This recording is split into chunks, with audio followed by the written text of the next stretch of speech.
Hey guys, what's up? It is Gary here, back with another review. This time we are going to be talking about this guy, the Logitech Craft Keyboard.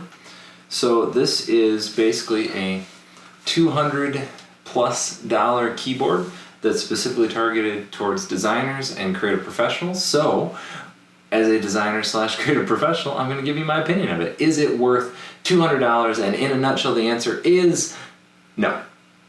But that's not to say it's not a good keyboard, because it is a really good keyboard. It's just not a $200 keyboard.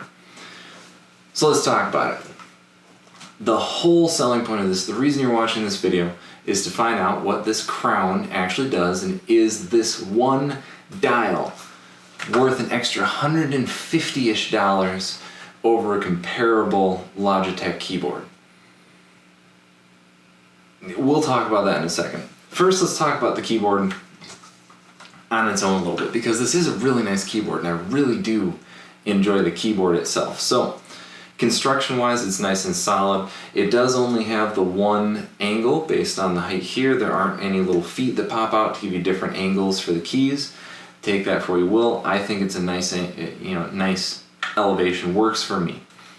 The keys themselves, oh, they're beautiful. I love the concaveness to them. I love the click, the feel. They're just a really well done keyboard.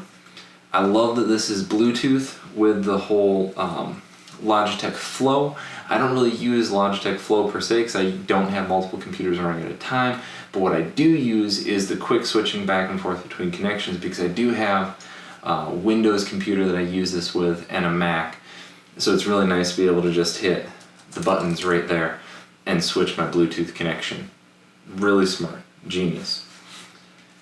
And I love that it's USB-C charging. Finally, Logitech is giving us USB-C charging, because then I can use the same charger that I use for my phone and for my battery pack and for my Mac, because it's, USB-C. There we go. So those are the good stuff, right? Beautiful keyboard, really well done. Problem is, for me, it's not worth the extra $150. So I bought this off eBay for about a little over $100, something like that, which is a good deal when I got it. Still a good deal now as of when I'm filming this.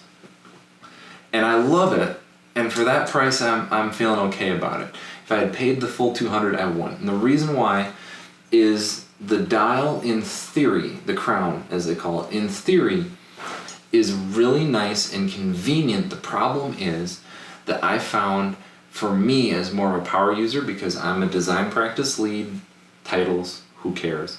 Basically, I lead a team of designers at a company called Zebra Technologies.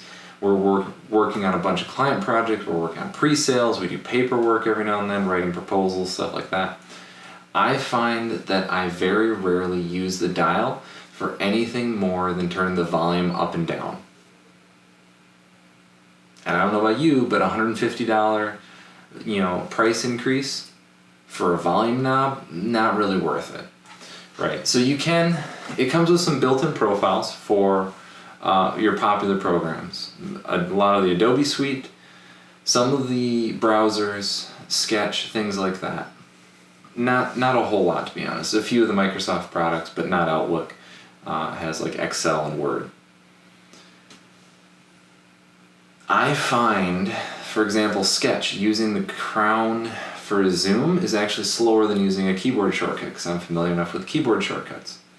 I find in Premiere, when I'm doing my video editing, that because I have an MX Master mouse, which has a horizontal scroll wheel, that I don't even think to use the crown, because I'm so used to using the scroll wheel. So what I'm getting at is that, at least for me, personally, there's not enough of a reason to justify this crown. Yeah, you can go in, and don't get me wrong, the crown is really nice, has a nice click to it, all that works beautifully.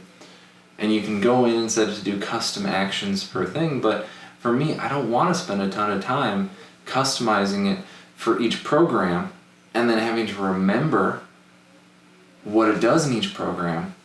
So I find that most of the time, I strictly use it for volume. And I've been using this for at least 2 to 3 months now, so I can say without a shadow of doubt, I've thrown the whole gamut of being a mobile designer at it, And yeah, it's nice, but it's not worth the price tag. So that's kind of my advice is, unless you really have to have the new shiny, go for one of the cheaper Logitech keyboards that has just as nice keys, that has the same Bluetooth, has all the beauty of it, just not the crown.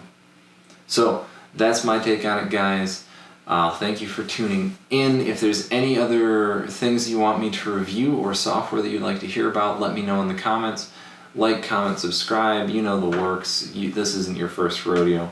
Just do your thing, and we'll catch you in the next one. Cheers.